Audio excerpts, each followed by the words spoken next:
En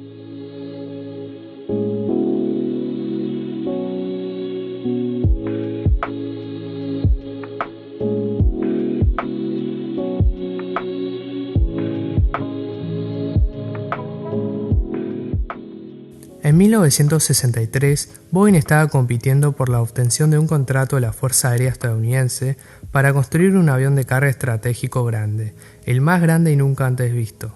Tras 2 años de competencia en diseños, la empresa Lockheed ganó el contrato y construyeron el gigantesco C-5 Galaxy. Boeing perdió, pero la derrota le serviría en un futuro cercano.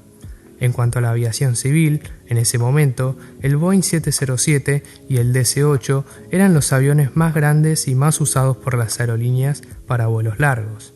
A mediados de 1965, el presidente de Pan Am, Juan Trippe, le pidió a Boeing que haga un avión 2 veces y media más grande que el 707. Cada vez viajaba más gente en aviones chicos y los aeropuertos se congestionaban, y Juan Trippe creía que la solución a este problema era crear un avión más grande. Boeing se puso a trabajar. El joven ingeniero Joe Sutter, quien había pensado en montar los motores del 737 debajo de las alas, fue transferido a liderar el proyecto del nuevo Boeing 747. Sin embargo, el proyecto del gran avión no era la prioridad de Boeing. En ese momento, todos pensaban que el futuro del transporte aéreo estaba en un avión supersónico. Boeing destinaba la mayor parte de sus recursos en el desarrollo del Boeing 2707, un avión diseñado para competir con su rival europeo, el Concorde, que aún estaba en fase de desarrollo. Todos pensaban que el Boeing 747 sería relegado a cumplir funciones de carga y no tendría mucho éxito, ya que todos preferirían viajar en un avión supersónico. Pan Am trabajó muy cerca con Boeing para diseñar el 747. Al principio, Juan Trippe quería un avión de fuselaje angosto con 2 cubiertas. Dicho de otra forma, quería que pusiesen un fuselaje del Boeing 707 arriba de otro. Pero la idea presentaba muchos problemas, como la evacuación en caso de emergencia. Así que en vez de hacer 2 cubiertas estrechas con un pasillo, al equipo se le ocurrió hacer una gran cubierta ancha con doble pasillo. Pero había un problema con la versión de carga. ¿Dónde iba a ir la cabina si se cargaba el avión desde la nariz? A Joe Sutter se le ocurrió que la cabina estuviese arriba de la puerta de carga de la nariz, una lección aprendida del diseño del C-5 Galaxy que le arrebató el contrato militar a Boeing años antes. Y así nació la famosa joroba del 747. Tras el visto bueno de los directivos de Boeing y Pan Am, empezaron a construir, a partir de una maqueta, el primer avión de fuselaje ancho de la historia. Al analizar los primeros planos, el equipo se dio cuenta que no tenían suficiente espacio para construir el avión, así que Boeing tomó una medida increíble. En 1966, Boeing compró 320 hectáreas en el norte de Seattle y construyó una nueva planta, la famosa planta Everett, siendo hoy el edificio más grande del mundo. Pero las cosas no iban muy bien. Boeing tenía cada vez menos ingresos, los directivos querían recortar la plantilla de ingenieros para el proyecto y los bancos amenazaban con cortar la financiación. El costo del proyecto estaba llegando a cifras astronómicas. Los ingenieros de otros proyectos afirmaban que el 747 era una locura y que estaba poniendo en peligro a toda la empresa. El entrenamiento de los pilotos también era difícil. No había aviones que tuvieran la cabina a tanta altura. También les preocupaba el rodaje del avión, así que crearon el llamado camión Waddell para entrenar a los pilotos mientras no había ningún avión terminado. Ese mismo año, Pan Am, que había estado trabajando codo a codo con Boeing, hizo un pedido de 25 747, el pedido más grande hasta entonces, por un valor de $525 millones. El 30 de septiembre de 1968, el primer prototipo del 747 salió de la fábrica. Era un avión imponente, pero si hubiese tenido que volar ese día, no habría podido, ya que los motores eran decorativos. Y hablando de eso, los motores también eran un gran inconveniente, ya que en el momento no había motores con suficiente potencia para impulsar ni siquiera la mitad del peso de un 747. Por suerte, Pratt & Whitney estaba desarrollando un nuevo motor, el JT9D, un turbofán de alto índice de derivación. Hoy se ven en casi todos los aviones de línea, pero en su momento fue revolucionario. Se tuvieron que hacer varias pruebas con los motores y en total se desecharon 60, pero finalmente, el 9 de febrero de 1969, el 747 despegó por primera vez y voló de forma perfecta, para sorpresa de todos aquellos que pensaban que un avión tan grande no podría despegar. Tras seguir llevando a cabo las pruebas de vuelo y vuelos de certificación, los ingenieros se toparon con problemas como el flameo e inconvenientes con los ventiladores de los motores, los cuales fueron resueltos rápidamente. En diciembre de 1969, el 747 recibió el certificado de aeronavegabilidad de la FAA. El avión estaba listo para llevar pasajeros. Y fue así como en enero de 1970, el primer 747 que pertenecía a Pan Am fue bautizado por la primera dama Pat Nixon, que despegó el 22 de enero llevando pasajeros por primera vez cubriendo la ruta Nueva York a Londres. El proyecto había costado más de $2 billones, pero valió la pena. Pronto los 747 empezaron a estar en todo el mundo. La era de los jumbos había empezado. La primera variante del 747, es decir, el original, era el 747-100, con una longitud de más de 70 metros, la cabina de pasajeros más de 6 metros de ancho y una altura de 19 metros, tenía capacidad para 366 pasajeros en una configuración de 3 clases. Los 4 motores Pratt & Whitney JT9D le proporcionaban 174.000 libras de empuje, lo que le permitían tener un peso máximo de despegue de 333 toneladas. Sus enormes tanques de combustible podían cargar hasta 183.000 litros, que le daban un alcance de más de 8.500 kilómetros. Era un avión imponente y majestuoso que las aerolíneas no querían tenerlo tanto por su eficiencia, sino por su prestigio. En la cubierta superior de los primeros 747 había una sala de estar, un bar e incluso un cine. Más tarde se agregaron asientos. Para responder al mercado de transporte de pasajeros en Japón, donde son muy habituales los vuelos internos de alta densidad, Boeing creó el 747-100 Short Range. Tenía menor capacidad de combustible, lo que le permitía poder acomodar a más de 500 pasajeros.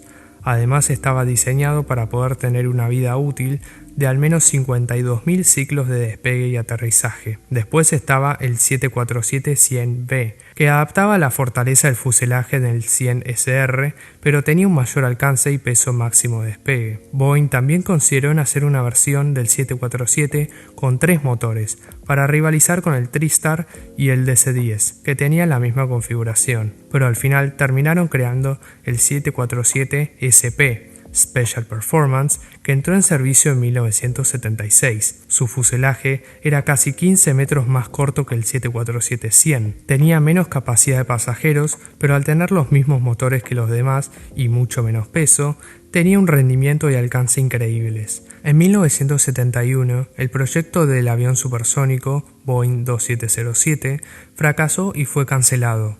El 747 pasó a ser el avión que iba a quedar obsoleto a ser el buque insignia de Boeing. Ese mismo año, el 747-200 salió al mercado. Tenía motores más potentes, un mayor peso máximo de despegue y un alcance de más de 12.000 kilómetros. Otra característica distintiva es que en la cubierta superior tenía 10 ventanas a cada lado, a diferencia de 3. Poco después, las aerolíneas podían elegir entre 3 motores para su 747, el Pratt & Whitney JT9D7, el General Electric CF650 y el Rolls-Royce RB211-524B. El 747-200 tenía distintas versiones, como el 200F de Freighter, la versión carguera que podía transportar 95 toneladas de carga. La versión C, de convertible, podía ser usado para llevar pasajeros y rápidamente convertirse en carguero. Después, el 200M o combi podía llevar pasajeros y en la parte trasera de dicha cubierta entre 6 y 12 palets de carga. La versión 747-200 se dejó de producir en 1991.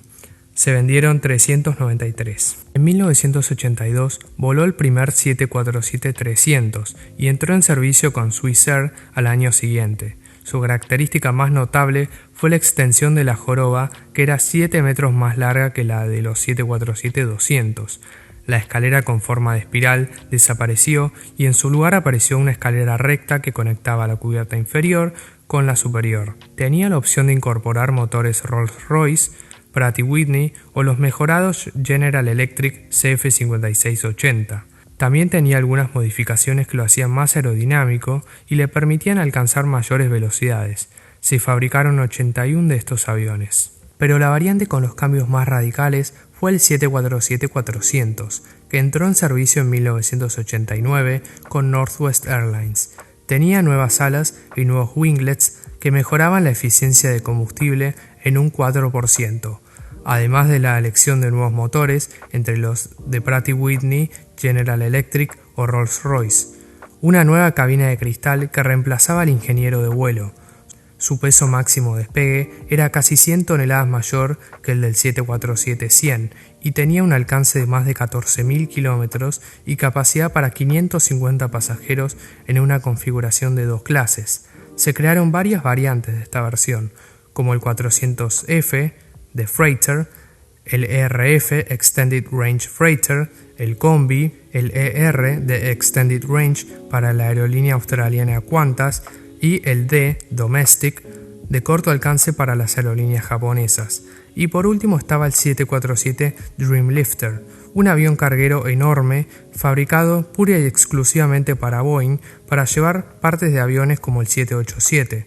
Solo hay 4 en todo el mundo y tiene 3 veces más volumen de carga que el 400F, y a diferencia de los demás cargueros, este se abre desde atrás. El último 747-400 fue entregado a China Airlines en 2005. Durante los 90 se había pensado en crear variantes como el 500X, 600X y 700X, con nuevas alas y mayor capacidad, pero se calculó que el costo de desarrollo sería de más de 5 billones de dólares, y además no había tanto interés por parte de las aerolíneas, por lo que al final los modelos no salieron más allá de los planos. El 13 de febrero de 2011, el 747 más moderno, el 747-8, salió de la fábrica de Everett.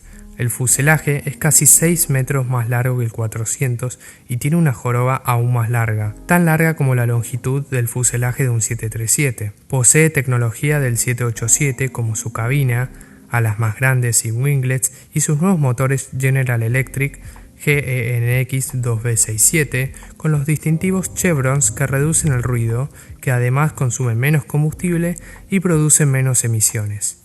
De esta versión salieron dos variantes, el 8F de Freighter, que entró en servicio en octubre de 2011 con Cargolux, con capacidad para cargar 142 toneladas, posicionándolo como el segundo después del Antonov 225. Y después estaba el 8I de Intercontinental, con capacidad para 467 pasajeros en una configuración de 3 clases y un alcance de más de 15.000 kilómetros, volando a una velocidad de crucero de más de 1.000 km por hora. Entró en servicio con Lufthansa en mayo de 2012.